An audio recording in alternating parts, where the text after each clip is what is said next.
Now, moments ago, I spoke with the father of this American hero, Tyrone Woods, to get reaction to these developments.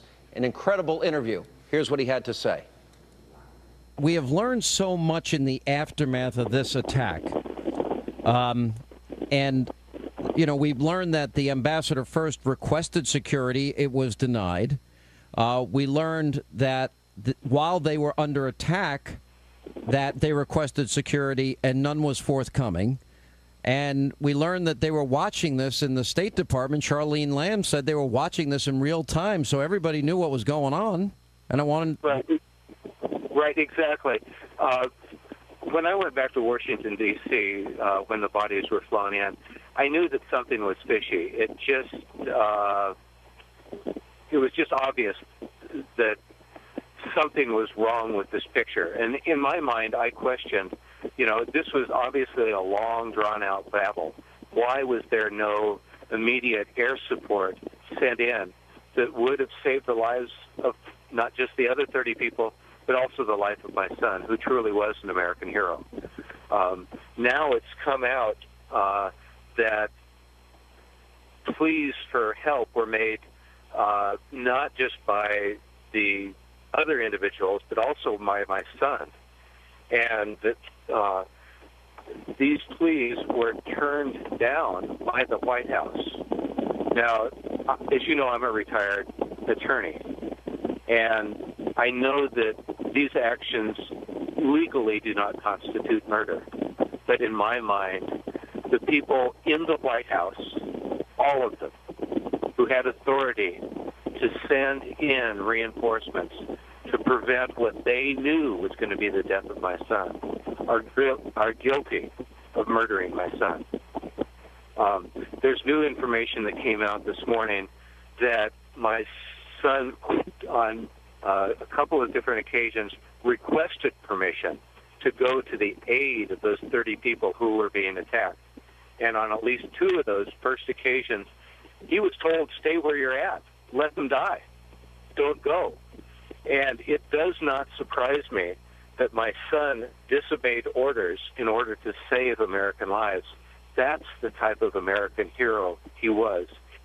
So after he was told to stand down, as I understand it, there were numerous other pleas for help. And your son actually, as I understand it, rescued many people and got them out of the consulate. Is that true? You know, one of the real touching emails I got was with an individual. I won't mention the name, but I received an email from someone who said, your son's sacrifice saved my life. And he saved more than one life. And that's the type of man he was. That's the type of leadership the military needs. So if he would have obeyed that order to stand down rather than help the ambassador's team, that person is telling you they wouldn't be alive today. That is correct. And many other people as well. Your son first got involved, was told to stand down after they heard shots at approximately 9:40 p.m. Now, as I understand it, it wasn't until about 4 a.m. the next day that your son, after he had rescued other people, was still fighting in this attack, and it was then that he took on mortar fire. That's my understanding. For 7 hours, the cowards in the White House were watching something they knew that was going to potentially kill those 30 people and potentially kill my son. And they refused to do that, even though they had a moral duty to send support. They chose not to. This is not the way the SEALs operate. The SEALs are an honorable unit, and Ty was honorable by disobeying the powers in the White House that told him not to rescue those lives. Your son was told to stand down. Here's a Navy SEAL with all the time and training and effort. He risks his military career, risks his life for 7 full hours, rescues all these people. Multiple requests throughout the entire period go. It's being watched in real time, and nobody sends any help. I can't fathom this. And then we're told the president goes out there for 2 weeks and couldn't admit that this is a terrorist attack. Why do you think that he tried to blame it on this video or denied that it was a terror attack? You know, unfortunately, Sean, we have a generation of liars who have no moral background. Hopefully, my son's sacrifice and his moral courage and his moral strength will encourage our next generation to be completely different, that we will change our direction, that we will raise up a new generation of true American heroes, such as my son, who have moral courage and who are not liars like too many people in authority are nowadays. I know you met the president and you met Hillary Clinton when they had this service. That's correct. At Andrews Air Force Base. At Andrews Air Force Base. You said the president couldn't look you in the eye and it was like shaking hands with a dead fish. That's exactly right. And so you felt he couldn't look you in the eye and that basically he felt no empathy. And you said the same thing pretty much about Hillary Clinton. Right.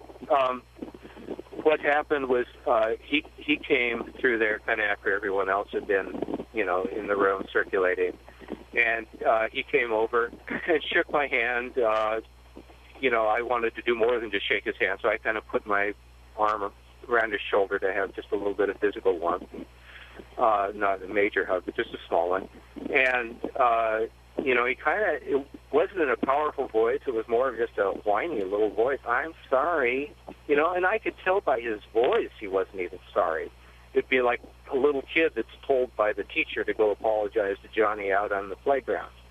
And when he looked at me, his face was pointed towards me, but he couldn't look me in the eye. He was looking over my shoulder. And like I say, I thought he, you know, political. It was like literally like shaking hands with a dead fish. Wow. And I did not believe him at all as far as his being sorry. And now we understand why. Was he one of those cowards that was in the White House watching my son being murdered on TV and refusing to do anything? That's a question that he will probably not have the courage to answer publicly, but I would like to personally know that answer. And one of these days, I'm sure that we will have that answer. It is the hardest thing to lose a child, and learning about the heroics of your son are beyond inspiring. He put everything on the line. You know, if we want to use a biblical quote, no greater love hath a man to lay down his life for somebody else. Your son laid down his life for others. That's right. Yeah. So thank you very much, Sean, and I really appreciate the work that you're doing. I appreciate your time. Thank you for being with us. Probably the most unbelievable interview I've